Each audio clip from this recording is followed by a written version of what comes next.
Hi, and welcome to episode 226 of the Untethered podcast. Today we have Kim Sherlock and Holly Steflik joining us.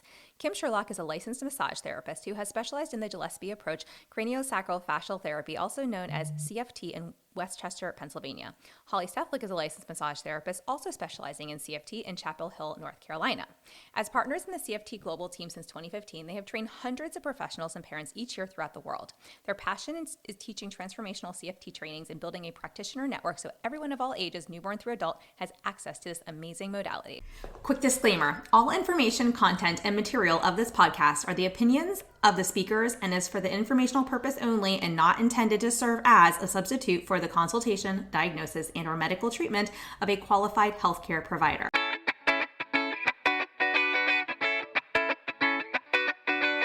Welcome to the Untethered podcast. I am your host, Hallie Bulkin.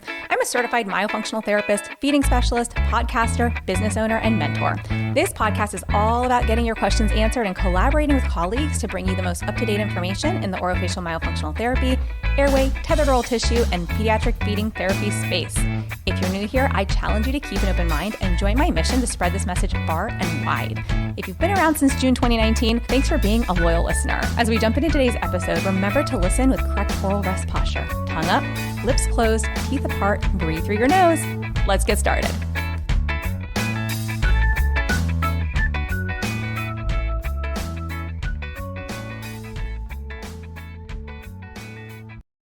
Holly and Kim, welcome to the podcast. Hi, Hallie. Thanks for having us. Thank you. It's good to be here. Yeah, I'm excited to chat. I know you have a lot of fun information to share with us today. I'm sure I'm going to learn a few things. But before we dive in, I would just love for you to introduce yourselves and share a little bit about, your background and how you got into your current specialty. Sure. I'll go first. I'm Holly Steflik, and I live in Chapel Hill, North Carolina. And I became a licensed massage therapist, body worker back in the 90s. And, over the years have studied many, many different modalities and taught some other modalities as well. And probably about 15 years ago, I was introduced to CFT, and it was kind of the missing piece in my practice because I did practice other structural integration modalities and some other energetic modalities. So when CFT came into my life, it really kind of it changed things for me. And I started doing more and more and more CFT. And then finally, my practice just became CFT. I was fortunate enough to become friends with Dr. Gillespie, with Barry, who is the founder of the system. And through that, I also, met Kim, and we became fast friends. So back in 2015, we began teaching together Barry's work. So with that, I'll introduce Kim here, my partner. And we've been teaching together since 2015. Mm-hmm. So I'm Kim Sherlock. I live in Westchester, Pennsylvania. And I was introduced to CFT in probably about 2007 by a friend who had amazing results for her son, who had been seeing Dr. Gillespie, who I'm lucky enough that I live, very, very close to him and work close to him. So I decided after her enthusiasm and encouragement to take his class just as a mom, so that I could work with my kids or friends, family, always had an interest in health and wellness. I took the class in 2008 and I was just blown away. I thought, wow, this is a whole new world. I loved the people in the class. It was so interesting. I got it. I came home and I bought a table and I just started working on friends and family.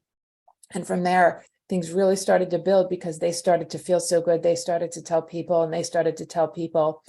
And as I became more friends with Barry and I started to help him in his classes, he really encouraged me to get my license in Pennsylvania. We needed to have a license to touch if I wanted to pursue this as a business, and it was looking like I was going in that direction.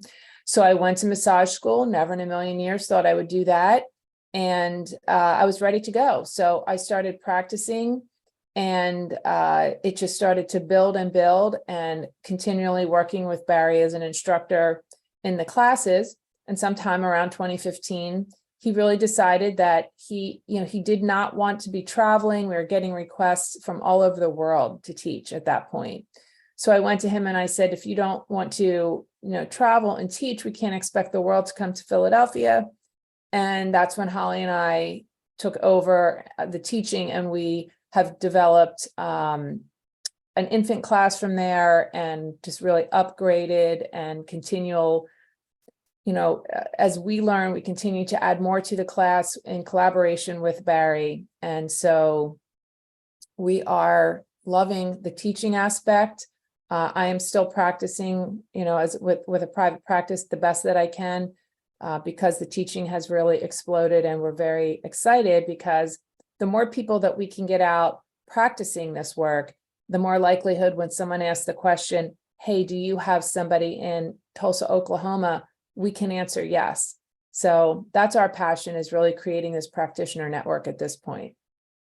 I love that. I have a similar passion in the pediatric feeding space. And so I can appreciate that because it's so needed. And, what you all do, the craniosacral fascial therapy or sacral fascial therapy, is different than CST. And I think there's, I'd love to kind of dive into like, what is it? If you could define that for us, and then maybe we can then talk about how it's different, because I hear a lot of CST, but I don't hear as much CFT. So let's start there. Sure. Yeah, we hear that a lot when we have new clients coming in. They will say, oh, I've had this before. I've had, this, my child has had this therapy before, and where I live, there's really nobody else right now. So I'm like, oh, really? Where did you go? And it turns out that they've had CST before, which is craniosacral therapy. And so our modality is just a little bit different than that. We say for short CFT, but the long word is craniosacral fascial therapy. And the reason it's called that is because it is a blending of two different modalities, craniosacral therapy and myofascial release. Sometimes you hear CST and MMR. So back some 30 years ago, Dr. Gillespie is a periodontist, and he was in practice, and he was seeing a lot of his clients with a lot of craniodental strain, a lot of other conditions that were curious to him, allergies, asthma, TMJ issues, headaches, migraines. And he himself had very poor health as a child and continued to kind of be perplexed by some of his other health conditions. So he kind of started diving into these, separate modalities. Craniosacral therapy, he studied with John Upledger, and then he dove into myofascial release with John Barnes. And he was thinking, well, what about how the fascia is affecting the craniosacral system? So that was the very beginning of him sort of putting these modalities together. So to this day, that is what we're doing. We're blending these two modalities, craniosacral therapy with myofascial release. And Kim and I have both studied each of those modalities separately and practiced those as well. But CFT is something that we just find, we find that the fascial system is a web. It goes, it is all part of the whole cranial system. It wraps around the brain and the spinal cord. It goes from, as the tongue all the way down to the toes. So we can't really separate out the fascial web from any part of the body, and certainly not the cranial sacral system, the cerebral spinal fluid, the brain, the spinal cord. And so when we are addressing those issues that we talked about, and Kim will talk more about a lot of the issues that we see in infants and children, we know that we really have to address the fascial strain in the body. So that's where the CFT becomes a little bit different, because we are really addressing all of the accumulated fascial strain from fetal life forward, and we're addressing all of the craniodental strain that comes from the oral ties and oral dysfunction. So we're the piece of cleaning up all that fascial strain within the body and within the oral structures and the craniodental system, which does include the tongue ties, the lip ties, the buccal ties, all of the, issues and fascia in the whole craniodental system. So we find that CFT works better than those standalone CST or myofascial release, because we see in babies particularly, and in adults as well, but when they have a lot of fascial strain, if we don't address the fascial system, that fascial system will override the craniosacral system, and we don't see the same results. So sometimes CST is enough, and that works. But if that individual has a lot of fascial strain or a lot of craniodental strain or oral ties, then the fascial system really needs to be addressed, and that's what we're doing with CFT. That's very helpful. I love how beautifully explained the integration of the two to basically create CFT. So I know you mentioned, obviously we talk a lot on this podcast about being connected from the tip of our tongue to the tip of our toes and how really everything is so integrated. But can you speak a bit to, who are the patients that you work with most? Are there certain populations that you feel are best served by this? I'm sure everybody can benefit, but, obviously tongue-tied individuals come to mind in my populations that we often treat and talk about. But I'd love to hear, some of the benefits. Yeah, that's a great question. If you were to ask Barry, he would say anyone with a brain. So, but, we treat at birth, we treat newborns, we treat all the way up into the elderly. So I have a very, varied practice with the different types of people that I see. And so, with the newborns, we may see things, issues are coming in. Usually the first red flag would be breastfeeding and latch issues. They're coming for that, but what they don't realize is that there's a whole fascial strain beneath that we want to address. So all of the newborn issues that you would then see, colic, reflux, crawling issues, torticollis, moving into childhood, you may see kids that have learning issues, ADHD, they have asthma, allergies, they don't sleep well, they wet the bed, all of the childhood conditions. Moving into adults, you have headaches, migraines, anxiety, depression, concussions are a big one. Just so many different things. You think about how the fascia affects all ages and all conditions. And so what's really great is that it's a piece that is very important across many different professions too. So for your OTs, PTs, speech therapists, lactation consultants, dentists, doctors, chiropractors, massage therapists, parents, all of these type of people can learn this work and integrate it into what they do because it complements all of these other modalities by freeing up the fascia and freeing up the system. So when we talk about the craniosacral fascial system, what we're referring to is the ability for the brain and the spine to be moving the cerebrospinal fluid so that the body is getting nourished. There's a whole detox mechanism involved with that as well. And so by freeing up that system, we feel that people can live and feel their best and become the best version of themselves. So our passion with the newborn work is why not set these babies up from the beginning, right? The reason we have this fascial strain is trauma, but that trauma can be in utero. There can be positional strain. There can be lots of different components that are already affecting us in utero. And then we talk about the birth trauma, which sometimes is evident and sometimes it isn't. We really don't know what that baby's journey was into the world. And then we start to layer in the falls, the surgeries, the concussions, the emotional traumas, everything else that builds and builds. And we've got one big tight fascia bundle of strain in someone's body. And that's where, we have to begin. So it's much better if we can do that from the beginning and keep on top of that versus getting a 40, 50, 60-year-old on the table that already has a host of conditions. And it's like, okay, it's a little more complicated. We can still get them feeling better, but that's why we really like to get the word out to the moms and the dads with their newborn babies and young children.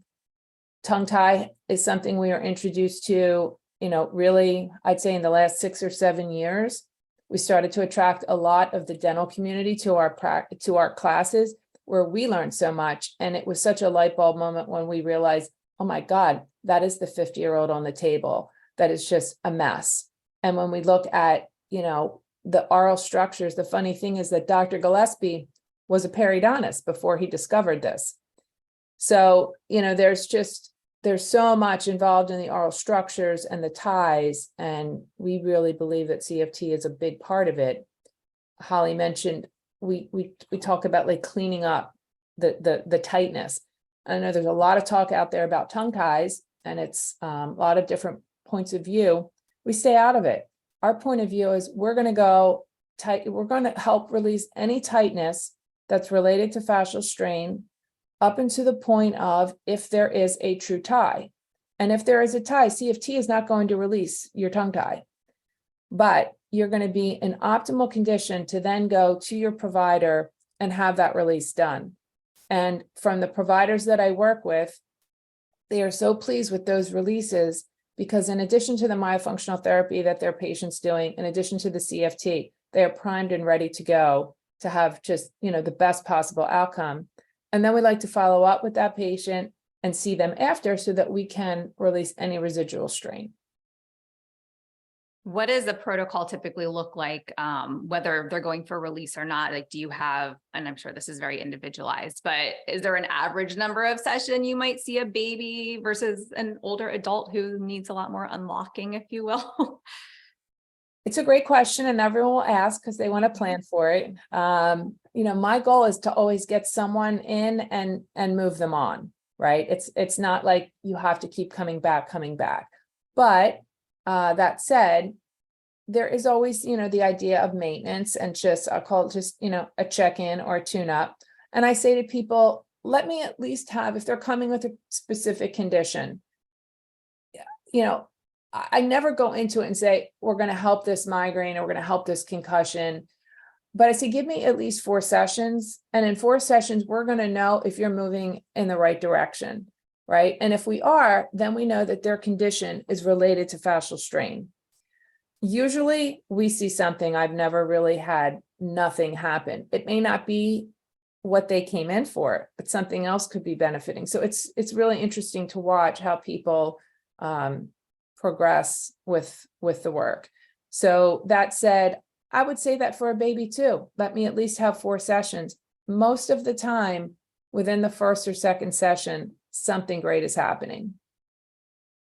Yeah, I've seen some of these, before and after in a session videos. A colleague of mine, Megan, who recently took your course and who does Megan, and right. all that, she has shown some of the work, and you can just see the relaxation on the body, especially in some of these newborns and the little, the younger infants, where just working with them, it's like magic. And, it's one of those things that I'm like, once upon a time in a perfect utopia of a world, these babies will all have their tetheral tissues checked at birth. Somebody will come and do this work on their body so that they, like you said, you addressed a really big conversation surrounding birth, whether it was positioning in utero or there was some type of birth trauma going through the birth canal, or how, delivery went, or something after delivery. A lot of these babies, I think, could benefit from, like you said, anybody with a brain, but a lot of these babies, I just think we could set them up so much better if they had access to this. Yeah. And, there's so much talk of and opinion around why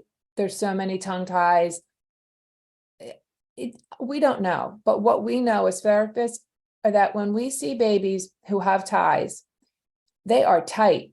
They are tight babies. Their entire body is tight. They're not happy. They can't settle into their own bodies. Their nervous systems are wrecked. We're also addressing the nervous system, right? How do you send a baby into a release when their nervous system is so jacked up? So we want to get them calm. We want to get them as loose as possible before we send them on that, to that next piece. So the other important part is that we like to work with the moms, because when you've got a baby like that, what's mom's nervous system like? What was her experience with birth? So working with them together, we also feel like we can make a big difference for the entire family. Yeah, no, I love that, because you have to absolutely address, the caregiver, the mom, the baby. And I think another really great point you made is that sometimes there are compensations that also may mimic a tie. So it's not always that there's a tie present, but it may appear like there's a tie present. And that's why I'm such a big proponent too of that pre-operative, intervention, because if we can avoid a procedure, why are we not trying to? Let's not just enter the baby's mouth and release some tissue surgically when, not that laser release is that big of a deal. I don't want to scare anybody, but at the same time, it is, because if you're not supporting the surrounding tissues and muscles and the fascia and the entire body properly, then the baby's just going to be the same as they were right after you release it. And I always tell families it's possible to also release worse than it was attached to begin with if you're not doing the proper like pre-op work and post-op work. And so I think that more critical sometimes than even the release itself is the therapy that you do leading up to it and following it. Just, I tell everyone the tongue just doesn't magically function on its own. Now, occasionally we may see a tongue go nicely up to the palate, feeding may improve, sleep may improve, nervous system may improve after a release, but more often than not, that's a baby who's had that pre-op work done. And then we need to follow up, like you said, you want to see them afterwards to then continue to support their healing process, to support the full body, their nervous system. I love how you brought that up too, because these babies who are in fight and flight and not in rest and digest, we say this all the time, they're not going to feed well. They're so, you said they're tense. You see this tension on these babies, especially if they are actually tied. But in other babies too. And, if the second you put them to breast, if they throw themselves back or they kind of crunch themselves forward or their head is moving one way and they're only feeding well on one side of mom and the list goes on, it impacts that feeding experience. So, I think one of the biggest things that we try to tell families too is if we can get baby relaxed and mom relaxed, as you pointed out, and everybody's kind of in this rest and digest, point of being before we latch a baby or give baby a bottle, then the feeding is going to go much better than it would if we didn't have that on the front end. Yeah, that's what we see. One of the things that Kim and I just realized probably in the last 5 years, maybe a little bit more than that, is how important the myofunctional therapy piece is in that. And so much so that we did go do some training in that because we really needed that piece to help our clients understand that it's not just a release, it's not just CFT. You have to be doing the myofunctional therapy before, and after. And I think that's, it's always really sad when you see, we just, we see it all the time, an adult or a child who is released without myofunctional therapy and it doesn't go well. And, we're always just so disappointed that, that people get themselves into that situation with a baby, or kid or adult that didn't get the right protocol, and the right progression of therapies before we are. So it's so important to be collaborative with our, the other modalities out there that are part of the whole release process. And myofunctional therapy is such a huge part of that.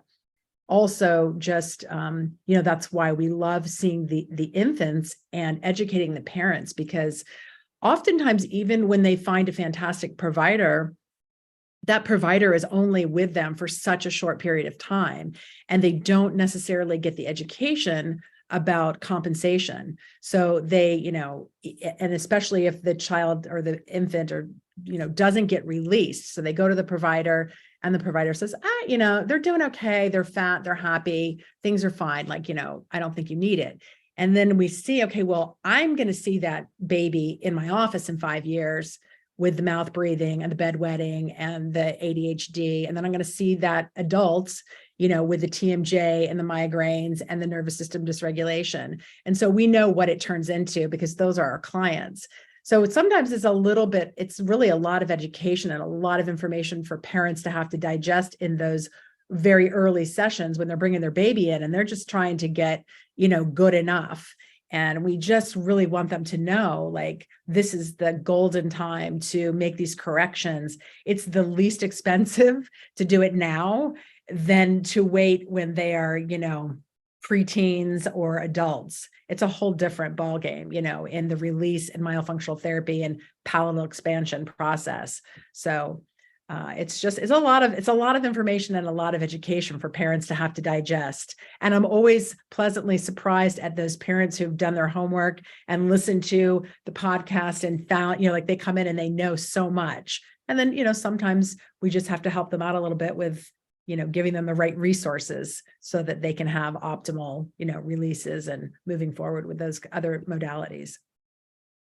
Yeah, absolutely. And, it's interesting too. I think a lot of like speech pathologists and occupational therapists have actually had their own babies and found my Feed the Beats course because, they come in and they go, well, I really took the course for my child, but now I'm falling into the space, which excites me. Cause like you said, you want to kind of grow that list of, that directory of providers that no matter where someone says, hey, do you know someone who does X? You're like, hey, yeah, like we've got somebody we can refer you to, because it's so hard to find these people sometimes. And, on the flip side, right, the traditional myofunctional therapy trainings really are geared towards like your 4-year-old on up. And so even if you're an SLP or an OT or a PT or somebody who maybe has like infant feeding therapy, outside of like IBCLC and everything and breastfeeding, like infant feeding therapy in your repertoire or at least covered by your license, most people are not trained and don't know how to work with that population. And so, I get a lot of people who come to me too, and they go, well, they have myo training or they're a feeding therapist. And I'm like, but are they an infant feeding therapist? And like, what background do they have? And who do they refer to and who do they collaborate with? Because if they're working with someone who does work like you all do, like the craniosacral fascial therapy, or, they're working with an IBCLC, or they're working with somebody who understands the need to set up these babies' nervous systems and, support them from head to toe, in addition to the oral work that we might be doing. And then also the breastfeeding or, feeding dyad, that's where I kind of start to go like, it is a lot. And you're absolutely right. And it's so overwhelming and it's expensive and it's time consuming. And these, I had this experience with my first one. I didn't know she was tied until she was 24 months, but our first 13 months of breastfeeding were miserable. We only got through 13 months. Thankfully, we got through 13 months because it was painful. And I had to like turn my head away from her to latch her because I was so stubborn and so like adamant about breastfeeding her, but she also would barely take a bottle. And I only worked like 6-hour stretches 2 days a week because she would not feed maybe more than 2 ounces during that time period from a bottle. And I was like, well, I own my own business. I can do this right now. Obviously feeding my baby is important, but zero support. I tried to get it. Nobody offered what I needed.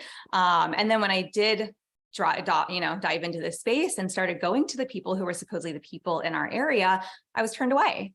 Like, she's not breastfeeding anymore. She's fine. Or, nothing about let's monitor, maybe let's try this. She had enlarged tonsils. She was mouth breathing, now she's 24 months. And I was like, something's got to give. And then, fast forward my second one, she's born, she's got a tongue tie, released 5 days of life. We set her up beforehand. I supported her afterwards. 2 very different children with 2 very different journeys. But I can also see that difference between even starting at birth versus 2 years in. And then, hi, I'm the adult with the orthodontic relapse, with the ADHD, with the septoplasty a year and a half, almost a little over a year ago, with the turbinate reduction and the, nasal swell body reduction, with the UARS, but didn't register as having sleep apnea, but never got REM sleep. And, going through life just kind of like as an Energizer bunny with not a whole host of symptoms, but enough symptoms. And I'm like, how was I living and functioning before? Like, I'm a completely different human now that I can sleep and actually get restorative sleep, so it's very interesting to see it. Like you're saying, it feels expensive. It feels very time consuming, and it's a lot for new parents and mom who is also in her 4th trimester to have to go through all this. But you're absolutely right that on the back end, it is a lengthy process. It is way more expensive. I had braces and expansion as a kid, and I've had more expansion as an adult, plus the nasal surgery, plus my own myo and all the things. I worked with a therapist who's a PT who's done manual counter strain therapy, as he likes to call it.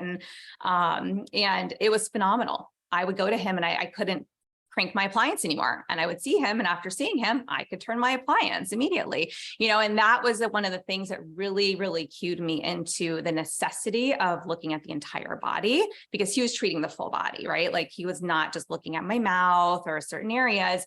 And, I could talk about this all day long, but even to the point of, I went to him before I got pregnant the second time, and he was helping me with my breathing and kind of releasing things throughout my body in order to support my pregnancy and, what was to come. And again, very much so opened my eyes, but only because I happened to fall into the space and meet these people. Nobody was talking about this. I couldn't find this information anywhere. Yeah. It's really, I'm dumbfounded at the lack of information and misinformation that my clients come in with. Part of the, the big challenge is educating these parents so that, before baby comes, they know what to look for. They have their team set up, and you're not just in crisis mode, right? And educating the IBCLC so that they understand the importance of the fascia and what they're doing. Like, yes, you don't have myofunctional therapy sessions for an infant. It's breastfeeding. So we've got to work with the compensations and work with someone. We are not breastfeeding specialists. We don't claim to be. We want to be in collaboration with the IBCLC who understands the piece. I don't know about where everyone else is, but where I am, these parents will take their baby to get diagnosed by the dentist, and then the dentist will do it right then and there. And it's like, I just cringe. It's like, please don't rush into that. The dentists need to understand the importance of the fascia too. And for the best interest of their patient and for them to shine with their outcome. So, how great would it be to take your baby to a dentist, a center where you have CFT available there, you have the IBCLC there, and everybody's working together, and mom isn't driving 40 minutes to this appointment, that appointment, all over. That's kind of a vision that we have, so that everybody is on the same page and working towards the same goal. Love that. That's beautiful. I mean, my practice, which I now live in Florida, but my practice is still primarily in the DC metro, Maryland, Virginia area. And we don't have a center. We travel to the families. And part of it is, we work with pediatrics of all ages, and we see adults for myo too now. We offer virtual, but with the babies, we really want to be in person, getting in the mouth. And, that's one of the things that I completely agree with you.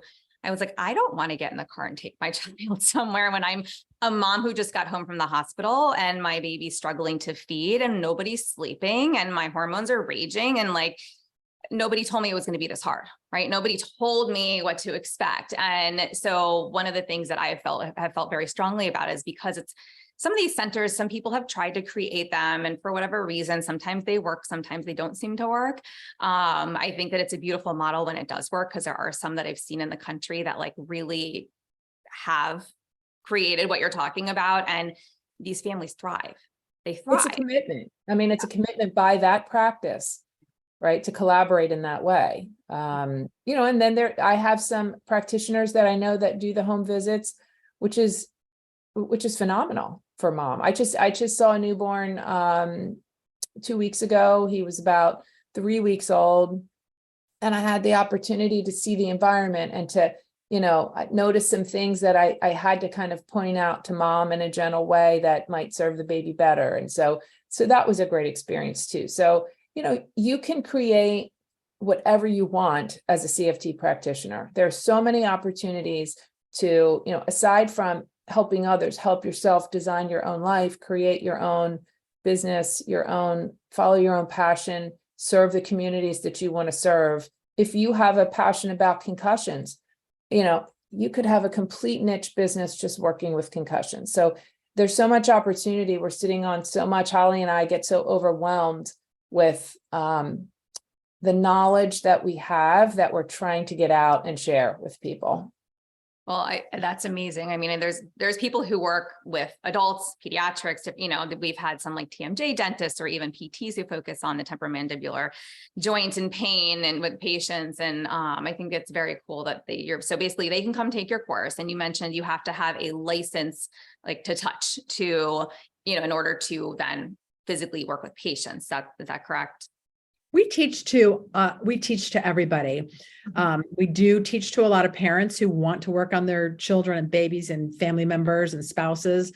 And then we also have a lot of, lately, the last, probably 3, 4, 5 years, a lot of dental professionals. So dentists, RDH, a lot of OTs, PTs, of course, SLPs, and massage therapists as well. And the people who are going to go out and do a practice and, hang their shingle up, obviously have to have a license to touch in whatever state that is. And that's tricky because it's different everywhere. And there's all different nuances to that. So we don't really get into that piece of figuring out what you need to do. You have to kind of figure that out for yourself. But yeah, we do teach parents as well We have a really interesting piece to CFT, which is a little bit different. That is a kind of a great assessment tool. So Dr. Gillespie came up with something called the brain cycle. And that's the expansion and contraction of the cerebral spinal fluid. So in craniosacral therapy, we listen to that and we listen to the expansion and contraction. We can feel it with our hands. And it's a short cycle, 6 to 10 seconds in and out. And as Dr. Gillespie was kind of combining these therapies, he found a longer tide within that craniosacral system. And so what he found was that kind of like at the beach, when there's short waves and there's long waves, in CFT, we listen to the long wave. And so we're listening to, with our hands, listening, feeling the expansion of that system and the contraction of that system. And we call it the brain cycle. So it's a way for us to assess within our clients how much fascial strain is there. So if we put our hands on somebody and they have a 0 brain cycle, meaning there's no expansion or contraction, or it's very short, it might be expanding for 10 seconds, contracting for 10 seconds. We would call that a brain cycle of 20. We know that we know that we can help them because we know that there's a lot of fascial strain from that very short brain cycle. So that is one assessment tool that we really love that people learn in the training, is that once we have 2, 3, 4 sessions, we get that brain cycle open, we get the system open, and then other things turn on for them. So some of their other modalities that they might be doing become, working better, and they start feeling better nervous system regulation as we release the fascial strain within the system. And then they usually stay at that, number that we get them up to, like, say, a 200.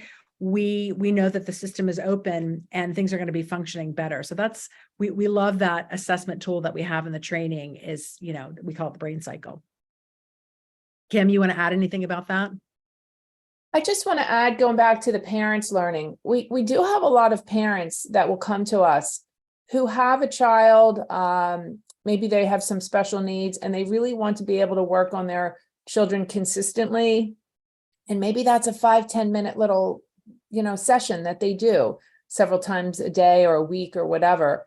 And it's been really remarkable to see the progress that parents can make. And then, they work on other family members or other friends. And some of our former students have then gone on, like I did, and got licensed and turned something into a business. And I always say to them, they come in and they have absolutely no knowledge of anything physical, anatomical, body work, medical. That was me. I had a business background. And I always say, if I can do this, you can do this.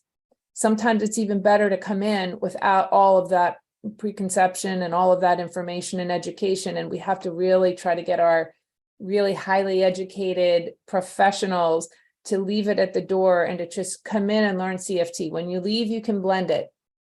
But it's a really great mix of people in the class. And I feel like they all learn so much from each other and we learn so much from them. It's very conversational. It's very experiential.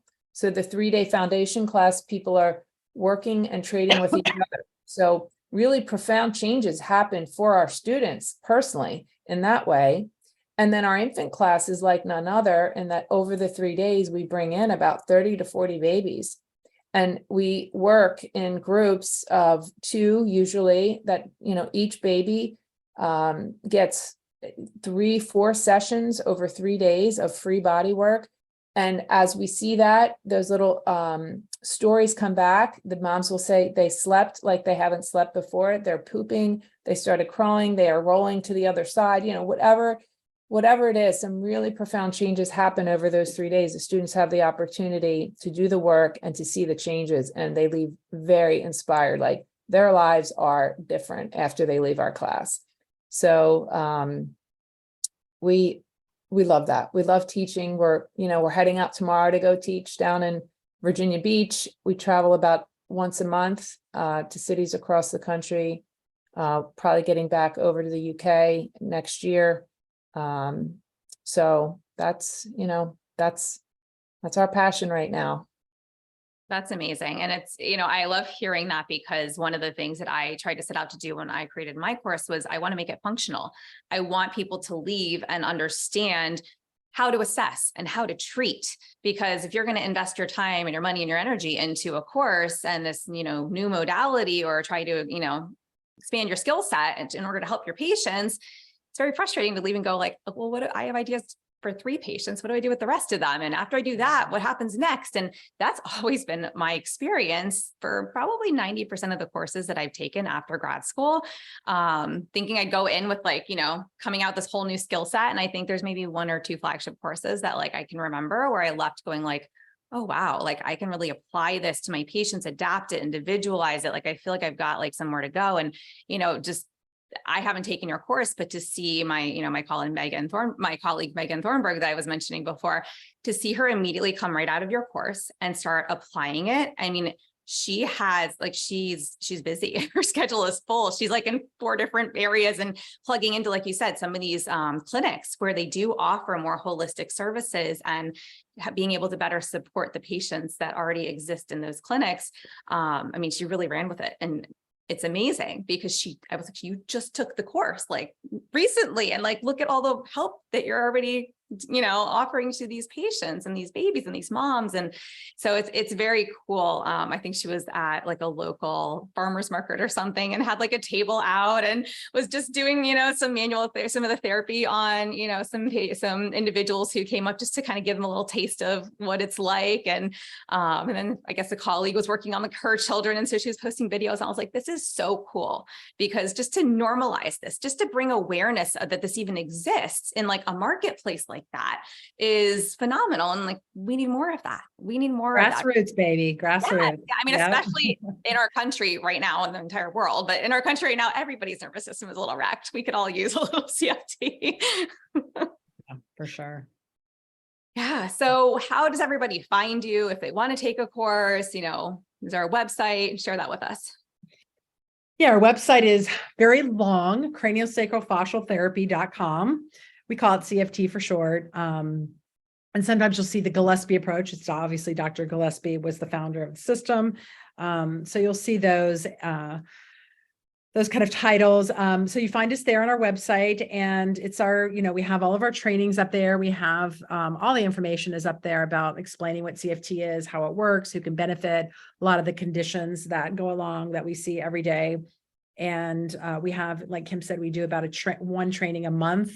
And we combine them. So we do a foundation training and then an infant training right after. So oftentimes people just want to learn the foundation work to work on their family and friends, or they're not pediatric people. So they'll take the foundation training, and then sometimes they will stay on for the infant training. We can, take about, 40 to 46 foundation students. And the beauty about that is that they're in the training for 3 days and they're receiving the work. So you have to feel it in your own body to be able to know what you're going to be doing to somebody else. You can't take somebody, you have to know what it feels like for you. And it is very somatic, very experiential, and very right-brained. And that's the other really fun thing about the training is that it's, I'm sure we've all taken amazing trainings, but sometimes they're very technical and they're very protocol based. And you're like, okay, I've got the chart and I've got to memorize this. And for CFT, it's really hands-on. So these are your tools. You need a table, and you need your hands, and you need a quiet, centered, place within yourself to be able to, do the work. And so that's why it's so user-friendly for the parents and for the people that are professionals. Sometimes it's a big sigh of relief that there isn't a big protocol memorization thing. And sometimes it's a bit tricky for those more technical therapists that are used to that. They have to kind of throw that out and just go, okay, what am I feeling, below my hands right now? But that's where we are. That's our website. We have Instagram, which is, I think, CFT Gillespie approach is our Instagram. And we are also on Facebook as well. We have a page there, but and we're not the best social media peeps, but we're trying to get better at that, because we know that is how a lot of people find us. We know that a lot of our students go out and share on their stories and their Instagram pages. We love that as well. Yeah, social media is a whole another beast. Yeah, right.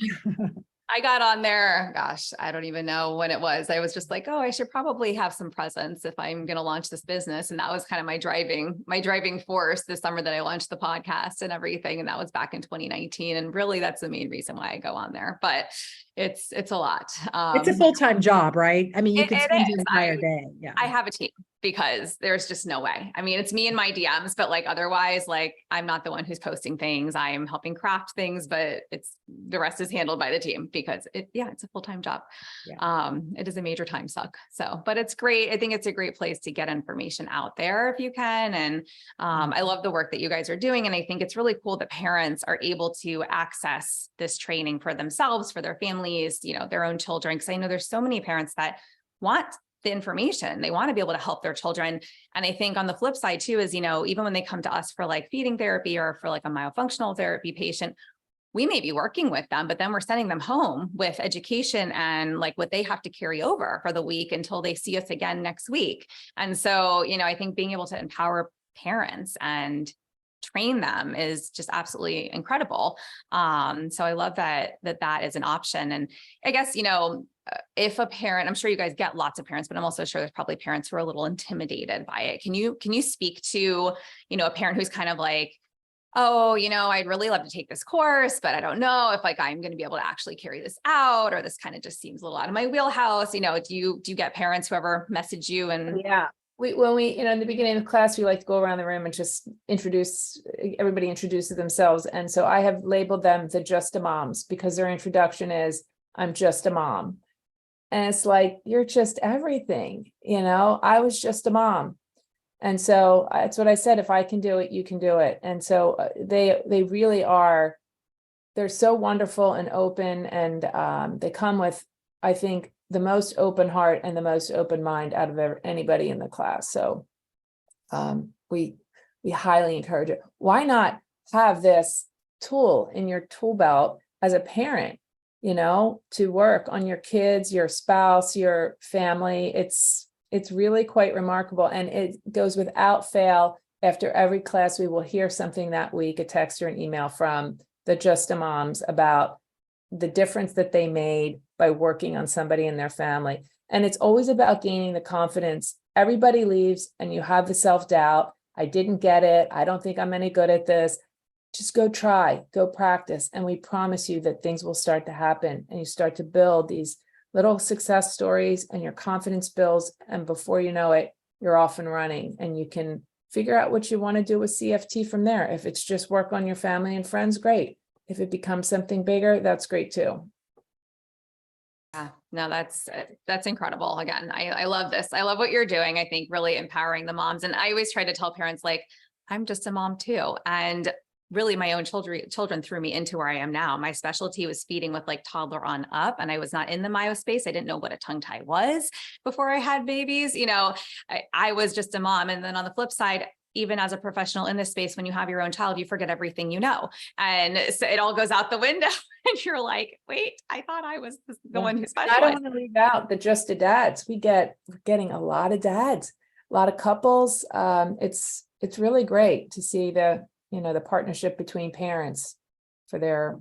And a lot of times people, the parents that come decide that they want to do this. So we've had that very recently. A couple came and they decided that they were going to change their whole, careers moving forward and go to massage school and get a license to touch and, have a CFT practice. That's actually kind of been quite common with a lot of our parents that come, because they're so turned on by, the modality, the availability of it, how easy it is. You just need a table and your hands. And so they're quite keen on it. You make your own schedule and you're in service to people and, educating people for something that really is like, on the cutting edge still. We know this, the airway issues, the sleep apnea, the TMJ. what we tell people when they're taking this training, just going back to the fascia a little bit, is that we're the piece of cleaning up that fascia, that tightness in the floor of the mouth, underneath the tongue, all of the other oral structures in there. And what we're trying to do, and the whole system, the whole body, is bring everything forward and have it be as available as possible, so that when if they choose to have a release, the provider's got everything already in place to give that, infant, child, adult, the best, release possible. So that's really our hope with CFT, is really addressing the fascial strain globally and locally within the craniodental system and getting people set up. And then, of course, after they have the release, they come back and it's a whole reorganization of the fascial system and the coordination pattern of all of the cranial dental system to reorganize with that new freedom and that new movement, without this, the strains there. So yeah, I think it'll be cool. That's our piece of the, the tethered oil tie part. Yeah. Well, and I think, as you mentioned, more of the craniofacial and the dental side of things, I think it'll be interesting to see too, as more of these dentists and even RDHs are coming in and taking your course, who's implementing this in their own practices, because with these growth appliances and, one of my kiddos is 7 and she just came out of her permanent retainer that was only in for about like 3-4 months, just to hold it a little while after we had her growth appliance removed. We did some forward growth and expansion, and she had a ALF appliance when she was 4, from 4 to 5, and that kind of kicked off her initial growth journey. And I know part of some of these appliances, like that one, for example, they really say it's supposed to support the nervous system. And, for her, this of course happened during the pandemic. And so we weren't really able to get any type of body work at all, because everything was so shut down in Maryland and DC. And that was basically the period that she had that appliance in. But I will say she was a calmer child. Her sensory system was more, relaxed. And I think there's just something to it when you are working with the body in a certain way and really supporting it and giving it what it needs. You really start to see it affect all areas of life. And so I think it'll be, like I said, I think it'll be very cool to see, how this gets integrated in to some of these practices that are even doing like expansion appliances, whether it's a 2-year-old, a 4-year-old, a 10-year-old, or an adult. Yeah. We work with those kids all the way through that process. So it's very important. And just a little bit to add on to that with the nervous system and the emotional body. So we all have traumas, in our unconscious from, fetal life forward. And a lot of it we don't even remember. And some of them are very small and insignificant traumas. They could be, emotional traumas. They could be physical trauma. And that goes into our body and it gets stored. So if it's not dealt with, then it's going to get stored somewhere within the body. And so we're really affecting the nervous system and the emotional body as well. And a lot of times people have an emotional release from releasing the fascial strain where that emotion was stored or that trauma was stored.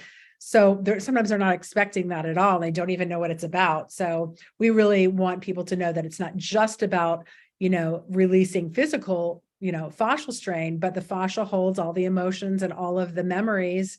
And it's such a vast system. There's a lot of storage there. So as we're, in these trainings or in our office working, we see that also happen, which is so beautiful because we don't have to be talk therapists. We don't have to know a whole story about what it is. It's, it gets released and it's done.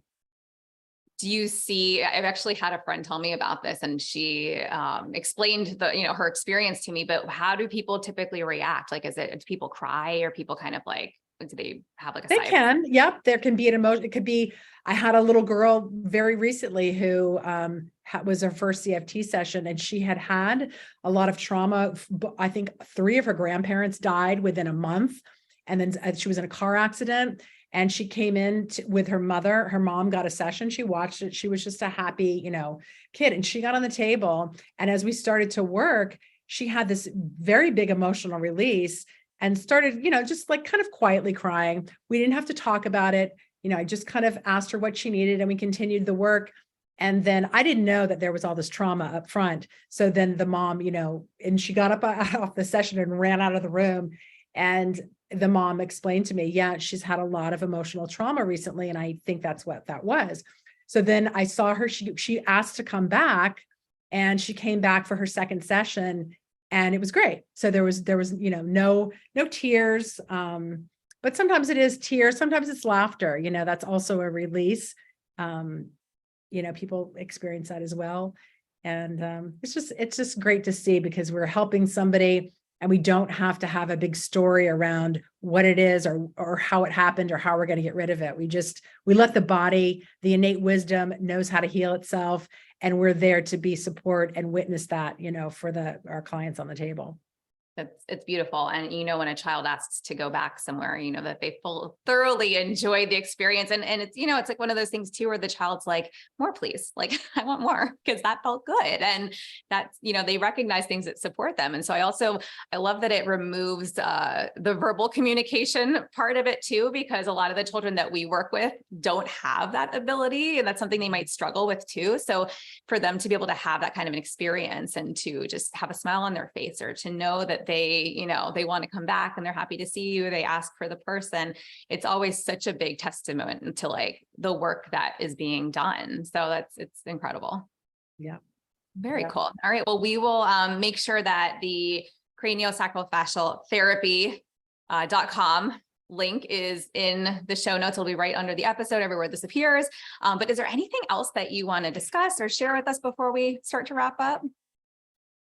Well, I just want to thank you too for having us, and for everything that you're doing to bring awareness out there, because that is the most important part right now, is the educating the parents, because we have to be our own advocates. No one's coming to save us, and so it's so overwhelming out there. So that when you get a really sound, educated voice like yourself, consistently delivering the message, having great guests on. Many of your guests have, some of them have taken our class, some of them are friends of ours. So I always love to see who you're speaking with. And so I say continued success to you, Hallie.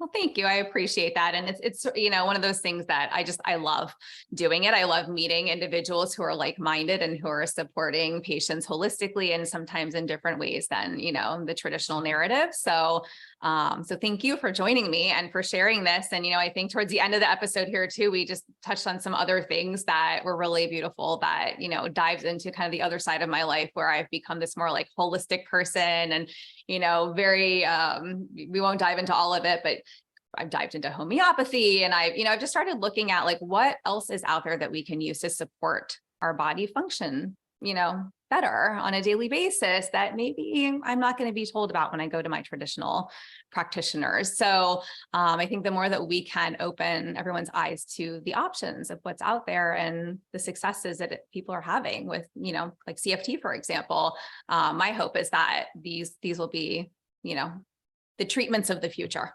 because it's more supportive. Yeah, we hope so. Where are you in Florida, Hallie? So I'm in Boca Raton. You know anybody down here? We just did a training in Naples, so other side, right? But we had a pretty big class there, and I think there are a few people on your side. We're going to be back there in April next year in Cocoa Beach, so definitely the opportunity. I know Florida, there's a lot of therapists down there doing some really great work. So hopefully we'll get some more CFT. Yeah. We are getting ready to launch a practitioner list, which will be on our website, of all of the people who have trained in foundation and in infant as well. So that'll be coming and make it much easier for people to find a practitioner. Fantastic. Well, let me know, excuse me, when you guys launch that so I can share I will. it. I get asked daily, who do you know in this area that does this? And I'm like, if I could just have this beautiful little package list to give to people, but I also say, if you can find somebody who gets it, sometimes they have the team, right? So if you can just kind of find the one person, whether that's the feeding individual, the myo person, whether it's CFT, whoever that person is, because like you said, way back, earlier in the episode, if you find the dentist who releases right away, same day when you go in, because they think they're helping, but in reality, if there's no other support surrounding it, we're not really helping. It's not to knock on our dentist, but, I think that is a conversation we have. And in the beginning, the way that I was trying to curb a lot of that was just by not referring to the dentist or the release provider until I knew the child was ready, or like a week away from being ready, so that if something like that did happen, baby was at least ready for the procedure. But it takes a lot of education, and some people are open to it and some people are not. So we have a ways to go, but I think having you all join me here and having these conversations definitely adds to that education that I think is just really hopefully opening up more eyes. Thank you for having us. Yeah, thank you for joining me. Yeah, we'll hope to meet you someday in person. I have to come take the course, if not at least for myself and my family. I need to know how to do this. Definitely. We'll see you in April. Perfect. Sounds good. All right, Holly. Thanks. Thanks, you guys. Yeah. Thanks for listening to this podcast. If you found value in this episode and want to hear more of these MyoTots airway and feeding related episodes, be sure to leave a review on Apple Podcasts and share this episode on your social media platforms. You can access free resources and all I offer at HallieBalkin.com or pop over to @HallieBalkin on Instagram to get all the latest updates.